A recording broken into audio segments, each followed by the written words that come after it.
setuju nggak sama kata ini? Sebenarnya perkawinan itu nggak ada yang cocok, tapi nggak cocok dicocok-cocokin aja. Iya, percaya. Karena jujur waktu awal nikah tuh bisa dibilang waktu itu tuh Bang Atta bukan tipe aku. Cuman karena aku mencari yang terbaik, karena kalau kita mau ikutin apa yang kita mau, itu nggak akan ada habisnya, bener nggak?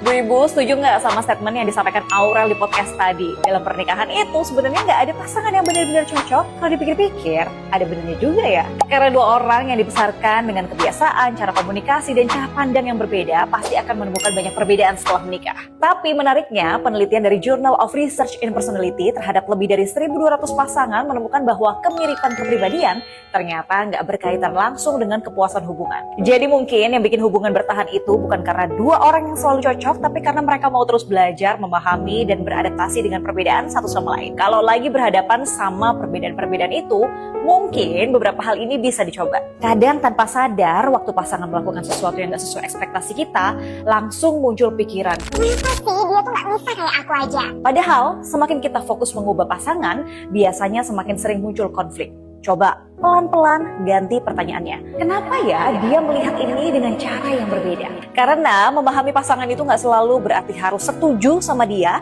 Kadang cukup ngerti dulu cara dia berpikir aja udah cukup. Setelah mulai memahami sudut pandang pasangan, ada satu hal lagi yang sering bikin masalah.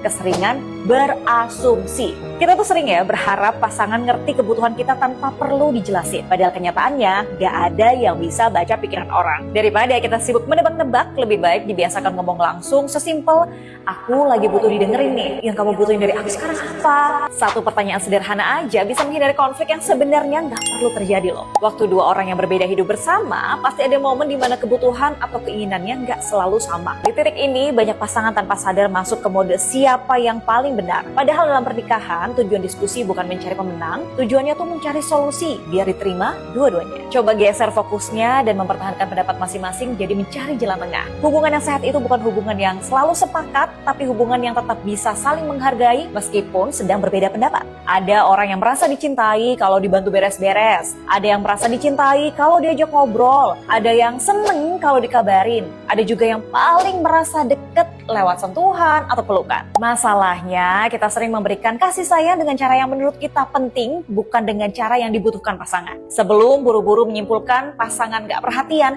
coba kenali dulu. Apa sih yang sebenarnya bikin pasangan aku merasa dicintai? Jadi mungkin pernikahan yang bahagia bukan hubungan yang isinya dua orang yang punya banyak persamaan, tapi dua orang yang tetap mau belajar memahami pasangannya meskipun mereka berbeda. Karena pada akhirnya yang bikin hubungan bertahan bukan seberapa cocok kita di awal pernikahan, tapi seberapa mau kita bertumbuh bersama setelah menikah.